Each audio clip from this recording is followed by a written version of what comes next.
শুধু এতটুকুই বলবো, বর্তমানে গোটা পৃথিবী, শুধু আমাদের বাংলাদেশ না, গোটা পৃথিবী দাড়ি নিয়ে টুপি নিয়ে আমিন জোরে আসতে, হাত বুকের উপরে না নাভির নিচে, টুপি লম্বা না গোল, পাঞ্জাবি ছোট না বড়, এই নিয়ে আর কোনো মারামারি নাই। আমরা সব মেনে নিয়েছি, ঠিক না ভাই সাহেব? একই মসজিদে আমিন জোরে বলে আসতে বলে, একই মসজিদে নাভির নিচেও বাঁধে, নাভির ওপরেও বাঁধে, এই নিয়ে আমাদের আর কোনো মারামারি নাই। আমিন জোরে বলবেন, আসতে বলবেন, সব আমরা মেনে নিয়েছি।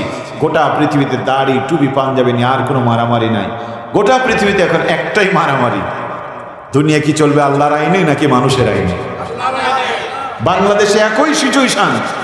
আজকে রাজনীতি বলেন, সমাজ যেখানেই দ্বন্দ্ব ফাসাদ একটাই, সমাজ কি চলবে আল্লাহর আইনে নাকি মানুষের আইনে?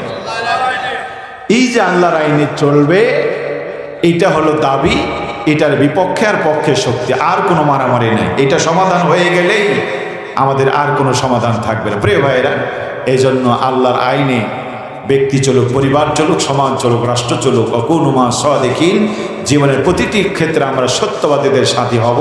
আল্লাহ আমাদেরকে তৌফিক দান করে পড়ে আল্লাহুম্মা আমিন ওয়া আখিরু দাওয়ানা আলহামদুলিল্লাহি রাব্বিল আলামিন।